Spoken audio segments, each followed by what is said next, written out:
Hey everybody, what's going on? It's your boy Average Fisherman. Today, we're covering a little bit of fall fishing on Samrayburn. Went out today on the lake for a couple hours, had a real good time, and have some really interesting things for you guys that we're going to dive into right now.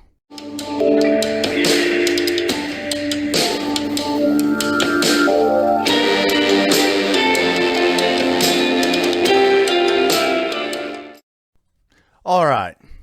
So let's talk about water temperature.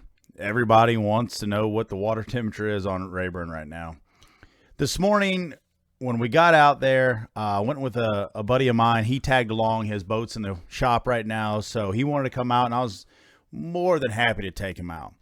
So we got out there this morning, and I was looking down at the water temperature, and I know that we've had that cold front come through, and it really helped cool off the water a lot.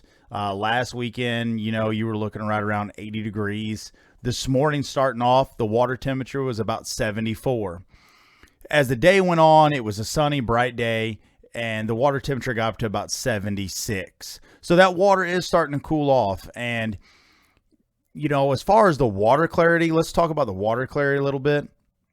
For the most part, I'm fishing really, to give you an idea, I'm fishing south of the 147 bridge. Okay. So, for the water clarity, down around, the mid lake and south right now, it really depends on where you go. Right now, I know that, let's say you run all the way in the back of the pockets back there, they're pretty dingy. Some of the stuff that was clear that I saw last weekend is now dingy. That's just due to this, the lake's starting to try and do a turnover. I really believe that it's trying to turn over. And what I mean by that is when you have a thermocline during the summer, the upper part of the water column is significantly warmer than the lower part. And what that does is it creates a thermocline. During the fall, whenever you're fishing, you'll notice that you'll get those brackish looking kind of water clarity in the pockets, and it just kind of looks dingy, and you've had no rain, and you're like, what is that? That's the lake starting to turn over, everybody. What that basically means is that your bottom level where your thermocline set up during the summer is now starting to mix with the same temperature as above. So that you're above temperature, your surface temperature is mixing with that thermocline below, causing a mix of the water. Okay. And a lot of people will tell you when that starts happening, the fish start getting up around the bank. But with that being said, it isn't like that everywhere. It's not like you can just run up to the bank and just tear it up. So with that being said, let's go ahead and insert the fish catches from the day. And we're going to talk about what I was doing, what I was throwing, and I'll give you everything. So let's insert them right here.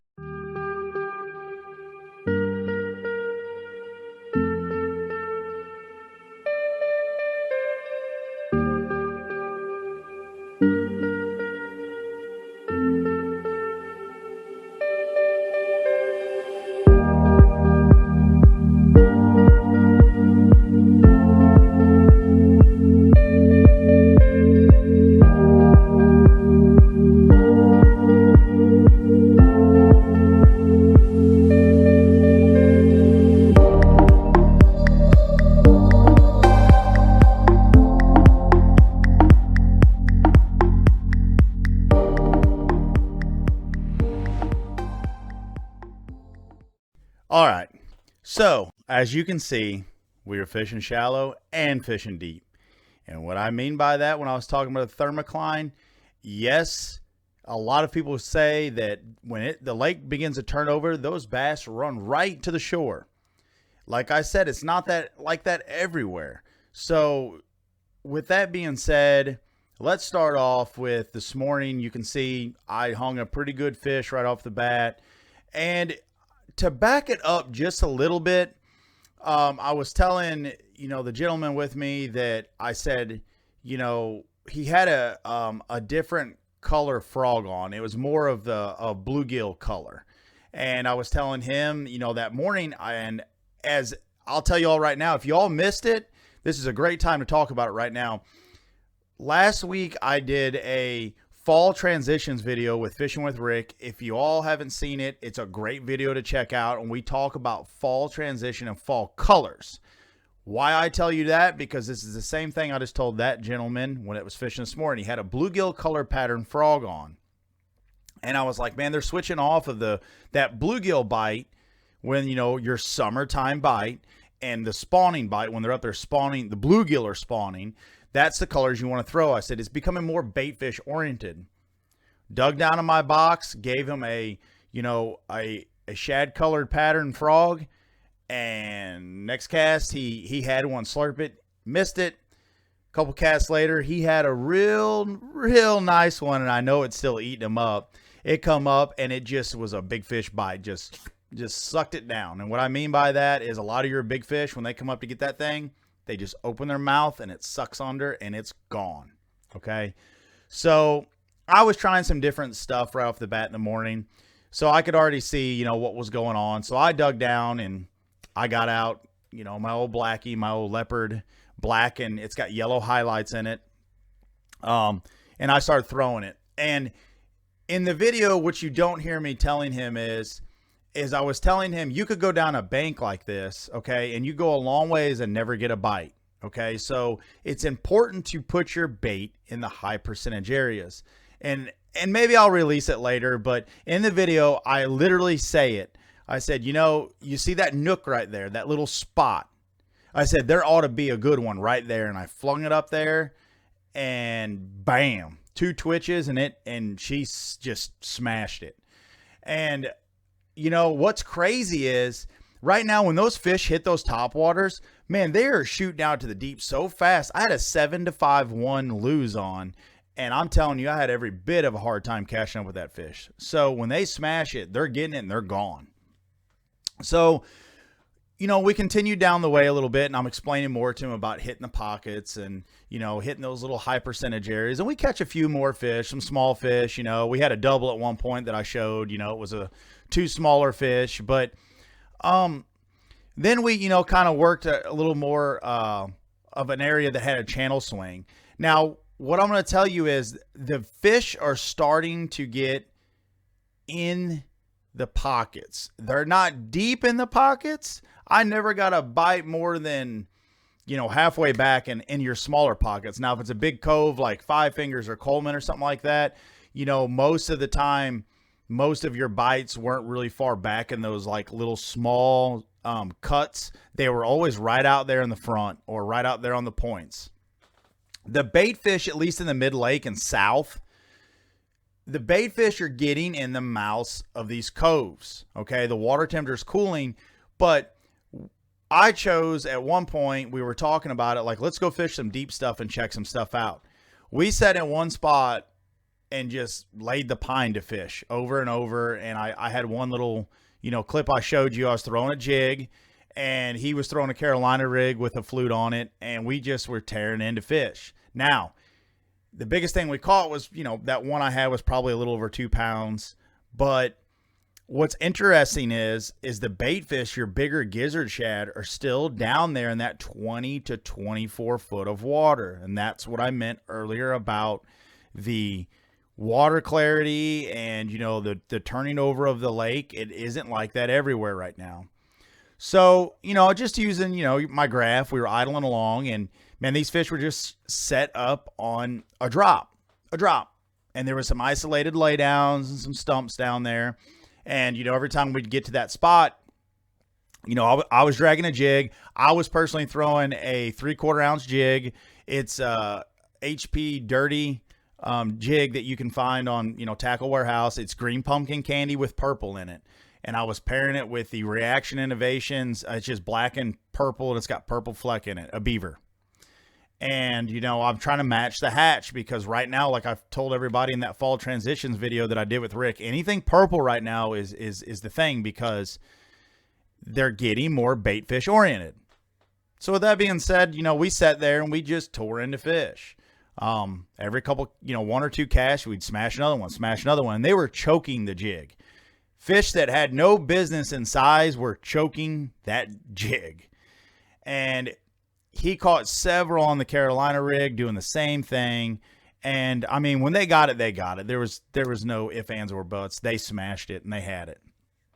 So we went ahead and continued down the stretch a little bit, and I said, "Hey, let's go back here, and I want to look in this little area." And he told me, "Yeah, man, there's good hydrilla growing back here." I said, "Is it hydrilla or is it, the coontail and all of the other stuff that's growing on Rayburn right now except hydrilla?" He said, "No, man, it's hydrilla." So it was nice to see the hydrilla growing on the lake again. I think that this lake needs that to be very successful and very healthy. I think it helps out a lot. We got back there and I picked up the Santone buzzbait in that shad color. It's got that longer wire on it to let the bait set a little deeper in the water. Same one I was throwing a while back. And I was explaining to him that typically I like to punch. If the hydrilla had been in the lake like it had been in the previous years, if it had been in the lake like that this year, I would have spent a lot more time punching it. And we were literally talking about that. And I said, but I'm going to pick up my buzzbait and I'm going to run it because there were several nice holes and it had a nice little nook. It was emerged because the lake's coming down so much, but there's a nice clean area. There was holes, and I started running that buzzbait. And I think it was the second cast I smashed that one that you guys seen, and it was a good fish. There's just real no pattern right now on Rayburn. I think I seen, a few of the tournaments, the numbers weren't really high as far as what it took to win. I think the high school kids had a tournament, I think Saturday. And man, I think I read that these kids had 23 pounds, and that is outstanding right now. That's a great sack, and congratulations to them. If you go and you look at the historical weights on Rayburn, ever since September, they've been going down. A lot of the big fish have just started going down in size. It still took a 1034 to win, or 1054 or whatever that was in the splash. But what I mean by that is you're seeing a lot less of the bigger fish being brought in. At one point, it was barely taking a 3-pounder to get money in the splash. So I think these fish, to summarize it all up, everybody, these fish are starting to do a transition. They're starting to get in there. I know if you fish on the north end, the bait is way back in those pockets and they're doing their thing, and they've been shallow up there. It's starting to progress further down the lake. You can still go out there and catch fish in brush piles. You can still catch fish shallow. You can catch fish on moving baits. I did even put the fish catches in there that we had on a chatterbait and a rattle trap. Literally looked down the live scope, and they were coming down a channel swing and they were chasing the bait. I could see them underwater, and we started firing out there and caught a couple real quick. But is that a pattern? Can you go do that around the whole lake? No, it's not really a pattern at all. So if you're going out on Rayburn, the fall transition's starting to happen. The water temperature is 74 degrees. Go throw your jigs with purple in it. Throw flukes that's got purple in it, on a Carolina rig. You can go down the bank, throw your shad color frogs, your poppin' perches. Throw a white or black frog. Whatever you have confidence in on a top water, do it. Okay, and you'll get bit. You might go 100 yards, 150 yards and never get bit, but you're going to come to an area, bam, bam, bam, bam, and catch several. Go a long ways, never get bit again. I'm personally not going any further back than halfway in these pockets right now where I'm fishing, because that's just where the life is at. You have to remember, when you go on the lake and you're watching, you're looking at your graph and stuff, where you're getting bit, that's a tall tell sign that you should be able to go get bit in other places like that. And that was the case. So no real pattern. I would love to say, hey, go do this and you'll catch a big sack. But right now it's like breadcrumbs. The fish are scattered in between the transition. You can go catch a couple good ones here, go catch a couple good ones there, and scrape your bag together if you're fishing a tournament. So if y'all are coming down to Rayburn, just try out what I was saying, and I think you'll be successful. I think that with these couple more cold fronts that we got coming this week, we're supposed to warm back up, but I think we got some more cold fronts coming by next weekend. It's going to start helping the bite really kick on, and I think those fish are going to start getting right soon. So, as always, I hope this helps everybody out there, and I'm going to go over my gear real quick for everybody. On my frog rod, guys, there is no better rod, and I promise you, I love this rod to death. I'm using an old 18 Suppressor Series rod. It's a 7-foot medium heavy rod, and I like those 7-foot rods. You've heard me say it before in my videos, and I'm going to say it again. I like a 7-footer because I can squeeze that frog into places by skipping it. My water tip's not smashing the water when you're casting it. I love that frog rod. It's stout enough to pull these fish out of cover, and you know it's pliable enough to where I can whip that frog in there and get it into tight places. For my buzzbait rod, I was using a Suppressor Series rod by Old 18. It was a 7'3" medium heavy. I love that rod for, you know, my buzz baits. I actually use the same rod for my chatterbait. So a 7'3" medium heavy for that chatterbait. I love it because it's got a fast tip on it. Both that medium heavy, the 7'3s, it's got a fast tip. It lets you, you know, flick it a long ways. And, you know, you can squeeze into tight places, you know, if you got to on those long casts. As far as my jig rod, guys, I throw a 7'3" medium heavy jig rod, but I also have a 7'6" heavy that I throw it on too. It just depends what depth I'm fishing at. You can't go wrong with either one. Okay. Typically, if I'm throwing it deeper, I throw the heavier one. Because you got to think, if you're fishing out in 20, 24 foot of water, when you set that hook, I want to be able to move a lot of line with that rod and really stick them. My Carolina rig rod is an old 18 Suppressor Series rod, 7'6", and I love it because I can whip it a mile. I like those long rods. I can, you know, makes the cast a lot easier, guys. I love those rods. You can't complain about them. They are a fabulous company, guys. If you use my code MARLER, C, M-A-R-L-E-R, the letter C at checkout, you guys get a discount on any of those rods. And I can't tell you enough about how well those rods are. I love them. They're super sensitive, guys. You can feel every little tick. It makes a big difference when the wintertime's coming up and the spring to have a very sensitive, very good, well-built rod, because when they just start grabbing it and they're just barely holding it, you will feel it. If you're using a lot of other rods, they're mushy and you can't feel that bite, and you're going to miss a lot of fish, guys. I can't stress that enough, how important it is to spend money on a good rod. With that being said, I was throwing everything on my Abu Garcia reels. I'm not, except for my frog rod, it's loose. I'm not sponsored by them. My frog rods and my top water rod was a 7.51 on both. They were Lew's Super Duties. My jig and Carolina rigs, they're Abu Garcia 711. It's the Revo 4s. I love them. Either or, it's just preference with the reels. Either one of those guys. With that being said, I want to give a big shout out to Gillzilla. They got that hoodie that you seen me wearing.